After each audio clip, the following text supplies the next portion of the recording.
Hello again, and welcome to Actual Investing, where I analyze companies based on four metrics: revenue, growth, valuation, and margins. The whole point of my channel, by the way, and the reason I'm called Actual Investing is because I don't do any day-to-day trading or speculating. I simply look at companies and buy them and hold them long-term, which I think is what everyone should really be focusing on. It's the best way to build wealth. With that out of the way, I'm going to be talking about HashiCorp today, or HashiCorp. I've heard it pronounced both ways. HashiCorp's somewhat of a complicated company, so I put together this little list of bullet points that I can talk you through to help you understand what they do if you're not in the software development world, which I certainly am not, so I had to learn all of this. But essentially, HashiCorp is a cloud infrastructure platform. It's a cloud computing company.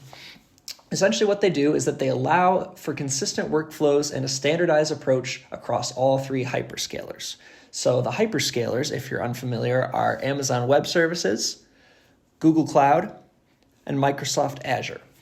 So HashiCorp essentially allows someone who's made a cloud application to be able to utilize that across all three different cloud platforms: Google Cloud, Azure, and AWS.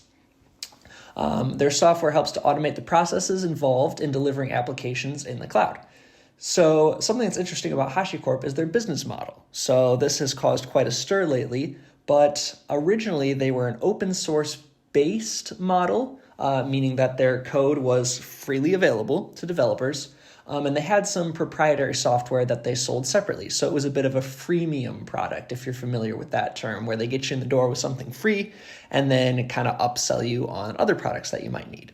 It's a good business model, I think. But recently what they did was move to a BSL, or business source license model, which that caused some backlash because they were no longer truly open source.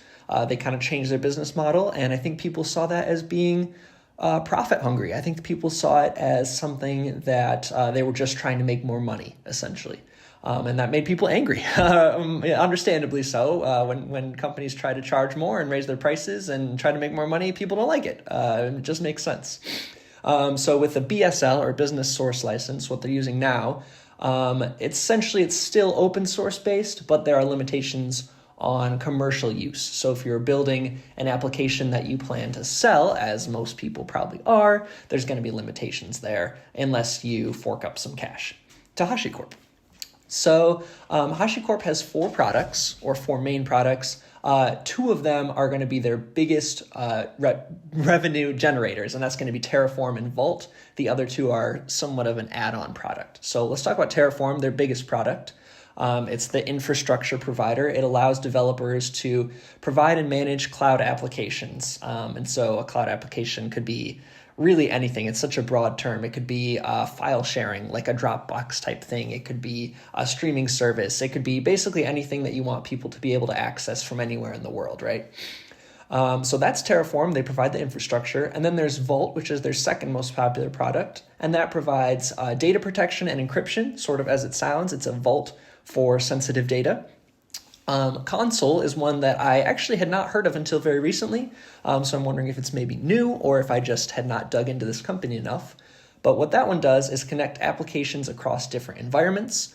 And then Nomad is a container management. And a container, again, for those not in the software world, such as myself, is essentially a package of software that has all the important elements you need to run your application, and they package it all up so that your applications can run more quickly and smoothly. So, wow. So that's HashiCorp. So you can see why I put this together, because that's a lot. There's a lot going on here. So what happened today? So today, HashiCorp announced their earnings, right? And we can see that the stock is down right now 17% after hours. So clearly the market was unhappy. So I was just going to look at, here's their investor relations. And here is their report, and then I'm going to look at their outlook. So they announced revenue this quarter of $146 million. According to Google, they were expected to have $143 million, so that's a nice little beat for the quarter.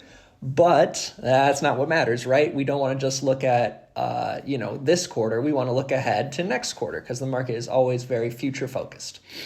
So they're expecting for next quarter 148 to 150 million. So if they were just reported 146, that's some slow and steady growth, nothing too exciting.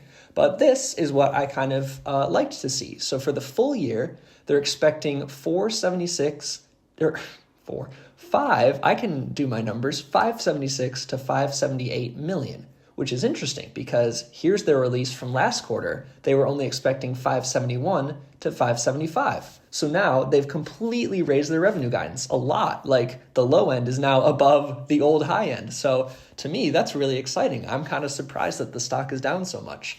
And I have a hunch that the reason the stock is down is because of their net retention rate, or what they refer to as net dollar retention. So HashiCorp is a software company, and they're a software as a service company, a SaaS business. And one of the most important metrics in a SaaS business is your net retention rate, which essentially refers to how much you're upselling your current customers, right? So a net retention rate of 100% means that every one of your customers is paying the same amount. No one's leaving, no one's going down, anything like that. They're paying the same amount next year as they are, this year. You would think that'd be nice, but actually it's better to have a net retention rate above 100%. A net retention rate of 100 would not be very good. So we can see here that their net retention rate is falling pretty drastically, I would say. Go from 134% last year to 119%. Now, 119% is still nice. That means that they're upselling their customers, and their customers are spending 19% more every year. But the steep, and I say steep, it's really not that steep, but I think the market is thinking it's steep. The steep, quote unquote, drop is likely what is leading to the market's reaction, because they think maybe HashiCorp's product is not very sticky, meaning that people can leave and find alternatives, which I think is also part of the BSL, business source license backlash. People are maybe leaving because they're angry at HashiCorp, whatever the case may be. Now, let's get into my 4 metrics. So here's my spreadsheet. It says disruptive investing themes. Here is HashiCorp. And actually, HashiCorp has a score of 12, which is above average. My average is 11. That is not HashiCorp. That's HashiCorp. So some things that I like to see are gross margins. Very good at 82%. They're growing the revenue. This is actually from last quarter, but they're growing around 26% year over year. And their price to annualized sales before the drop was 8. So after the drop, it's going to be even lower, which is really nice. The market hasn't opened yet, so this has not been updated. So if you're unfamiliar, if this is your first video, it's only my second video, so I don't know why I'm saying that. The top score that you can get in my book is a 20, which is basically impossible. As you can see, the top stock in my book, which is interestingly Expedia, has a score of 15. So that's the closest I've gotten. So 12 is actually quite good. 12 is nothing to scoff at. So each of these metrics, valuation, margin, revenue, and growth, are out of 5. That's where the max score of 20 comes from. And you can get negative. As you can see here, Fluence gets negative because their gross margin sucks at 6%. But anyway, that's a topic for another day. So HashiCorp's margins are really helping them out here. And most SaaS companies have great gross margins. So that's not a surprise from HashiCorp. That they have a gross margin of 82%. That's really nice. Revenue, I reward companies with higher revenue because it's more difficult to grow a big revenue number than it is to grow a small revenue number. So if I see a company growing at 10%, but they have $5 billion in annual revenue, to me, that's way more impressive than a company growing at 80%, but they only have like 10 million in revenue, right? Their revenue is annualized. This is with the new revenue numbers, almost 600 million per year. So they're almost at the 1 billion a year annualized revenue mark. So that's great. They only get a 2 out of 5 for that because some of the stocks I cover make a lot more money than that.